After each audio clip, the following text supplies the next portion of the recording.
Il y a environ 65 millions d'années, l'Amérique du Nord préhistorique était dominée par l'un des plus grands prédateurs de tous les temps, le Tyrannosaurus rex. Symbole du pouvoir, incarnation de la terreur, il représentait l'apogée des dinosaures carnivores. Mais le T-Rex n'est pas apparu de nulle part. Avant lui, d'autres tyrannosauridés avaient déjà régné, ouvrant la voie à ce futur roi.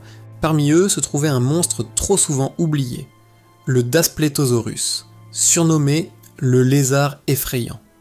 Le Daspletosaurus vécut entre 78 et 74 millions d'années avant notre ère, au Crétacé tardif. Ce prédateur pouvait atteindre 9 mètres de long pour un poids avoisinant 3 tonnes, et certains spécimens géants auraient dépassé les 11 mètres et pesé plus de 5 tonnes. À son époque, il était l'un des carnivores les plus imposants d'Amérique du Nord, surpassé uniquement par le futur T-Rex. Son histoire commence avec une découverte exceptionnelle, un fossile remarquablement bien conservé, comprenant un crâne presque complet et plus de la moitié du squelette. Une rareté absolue en paléontologie. Pourtant, les premiers chercheurs se trompèrent. Ses ressemblances avec le Gorgosaurus étaient telles qu'on le classa d'abord dans ce genre. Mais une étude plus attentive révéla que le Daspletosaurus possédait une ossature plus lourde, un crâne plus large et des proportions globalement plus massives. Ainsi fut nommé Daspletosaurus torosus. Le terme torosus signifie musclé, puissant, un hommage à sa constitution robuste et à son crâne monumental. Ce dernier mesurait souvent plus d'1 mètre, renforcé par des os nasaux épais et soudés, formant une véritable armure. On peut imaginer cette tête comme un bélier vivant, capable de résister à d'immenses pressions. Ses mâchoires, garnies de plus de 70 dents, longues et acérées, lui permettaient de broyer aussi bien la chair que les os de ses victimes. Sa morsure était l'une des plus redoutables de son temps, seulement surpassée par celle du T-Rex et du Tarbosaurus.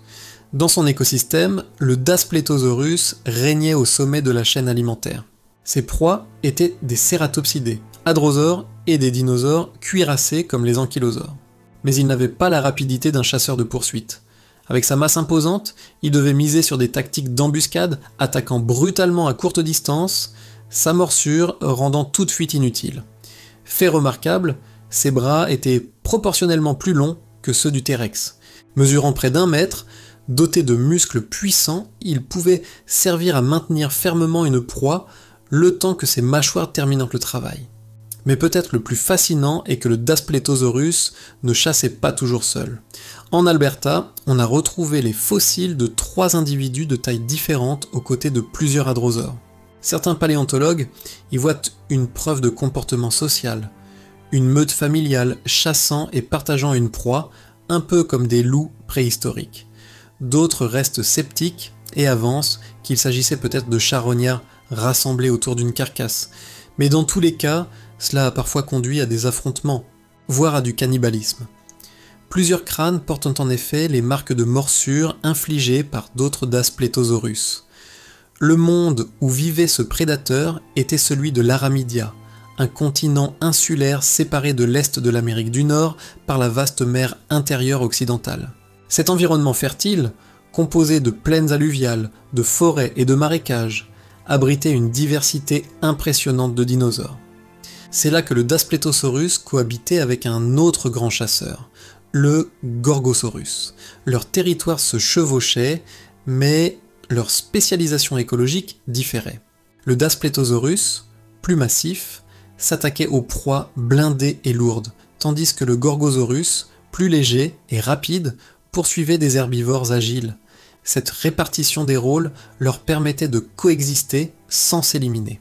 Les découvertes récentes montrent aussi que le genre Daspletosaurus comprenait plusieurs espèces, D. torosus, D. wilsoni et D. horneri. Ensemble, elles dessinent une évolution progressive vers des formes de plus en plus proches du Tyrannosaurus rex. Certains paléontologues vont même jusqu'à proposer que le Daspletosaurus ait été un ancêtre direct du T-Rex par un processus appelé anagénèse, où une espèce évolue linéairement en une autre. Une hypothèse controversée, car prouver une telle filiation sans ADN reste extrêmement difficile. mais il ne fait aucun doute que le Daspletosaurus était l'un des plus proches parents du roi des dinosaures. Son règne fut marqué par des épreuves. Les terres de l'Aramidia subissaient une intense activité volcanique, des sécheresses périodiques et des variations du niveau marin. Ces bouleversements auraient contribué à l'extinction du Daspletosaurus, il y a environ 74 millions d'années. Sa disparition laissa un vide, bientôt comblé par son successeur, le Tyrannosaurus rex. Le Daspletosaurus fut donc un prédateur suprême, un géant musclé et armé d'une morsure d'acier qui inspira peut-être directement l'évolution du T-Rex. Trop longtemps éclipsé par la célébrité de son illustre descendant, il mérite aujourd'hui de retrouver une place dans la mémoire collective comme l'un des carnivores les plus puissants qui ait existé. Si cette plongée dans le passé vous a captivé, n'oubliez pas de liker la vidéo, de vous abonner et d'activer la cloche pour découvrir d'autres histoires sur les géants oubliés de la préhistoire.